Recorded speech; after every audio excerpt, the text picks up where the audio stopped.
During my whole entire pregnancy, we did the regular ultrasounds and stuff like that, where they're, that's where they're checking for defects or whatever. Nobody saw a thing. We had no idea. I went full term with my pregnancy with him. He was born 10 pounds, and even in the hospital with him being born, there was no signs of anything was wrong with him at all. 10 days after he was born, we were at home just adjusting to baby number 3, and all of a sudden he isn't nursing. And the next morning, all of a sudden, he just looked gray. Like he was actually turning, like the color was leaving his body. He was having a hard time breathing. He was gasping for air. So we got to emergency, and as soon as the doctors saw him, they pulled him into the OR. I think they put him right away on life support. They came in and they said it was his heart. And they said they didn't think it was a hole in his heart. They called it cardiomyopathy, which is just an enlargement of the heart, and they didn't know why his heart was all of a sudden so large.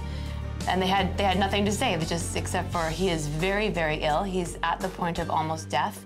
I was working on the office here in Canada.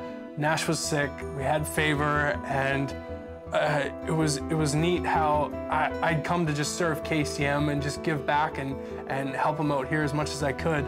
And at the same time, they just started pouring into us so much as we started to go through Nash being at his deathbed and us fighting for his life. We weren't breaking down and crying. We weren't freaking out. We weren't stressed out because we knew God had a plan for him. I mean, we got in the Word.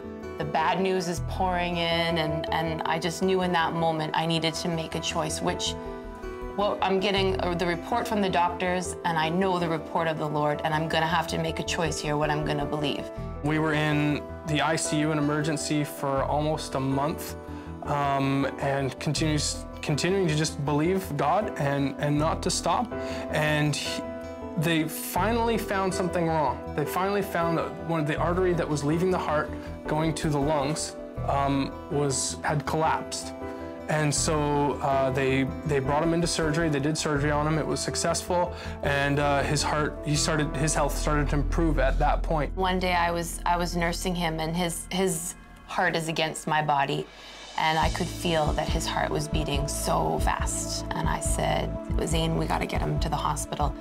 And then sure enough, we got him there, and they put him on the monitor, and his heart was beating at 300 beats per minute. He was all over the place. He was going into like cardiac arrest, I guess is what it was. Yep. And then they said, we need to fly you to Toronto, the other side of Canada, for a heart transplant for him. He has to have a heart transplant.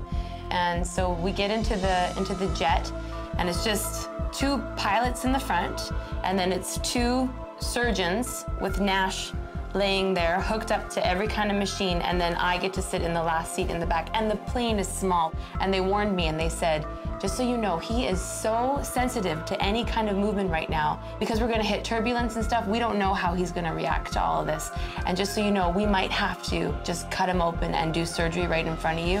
And he's so fragile right now that he actually could just die on the plane. Like, they just wanted to list the worst case scenario, which was a real reality in the moment. And I'm going, I do not want to be moved by this. I do not want to be moved by this. And all I had was my purse on my lap. So I just kind of put my head down and I zipped open my purse, and I'm going through. And in there, I have this little booklet, Freedom from Fear by Kenneth Copeland. And so I got to read that, 20 times on the flight. And it was the most peaceful flight we ever had. The flight arrived safely, and the Eriksons continued to stand for their son's healing. Nash began to improve. The surgery was canceled, and the family returned home. 6 weeks later, Nash was scheduled again for a heart transplant. This trip, the family traveled together to Toronto, joyfully anticipating their miracle. And he just started getting better and better. It was one of those unexplainable things. They didn't know how to explain why he was getting better, and then all of a sudden they said, he doesn't need the heart transplant, actually. He's just getting better. Then we got sent home 4 months later, and we got to walk into our church. That was just at Thanksgiving. And we came up, the 2 of us, holding Nash, and we came up on stage, and the whole congregation just roared, cheering. It was the most awesome, exciting moment ever. We just held him up in front of the church, and the place just went nuts. He said, you speak to the mountain and the mountain will move. And that's what we've lived by with Nash. That's why Nash is alive to this day. That's why they call him a mystery to this day, because that mountain has moved and that evil report is gone. And they no longer tell us that your son will most likely die in the morning. We don't hear that evil report anymore. It's been destroyed by the word of God. It's been removed.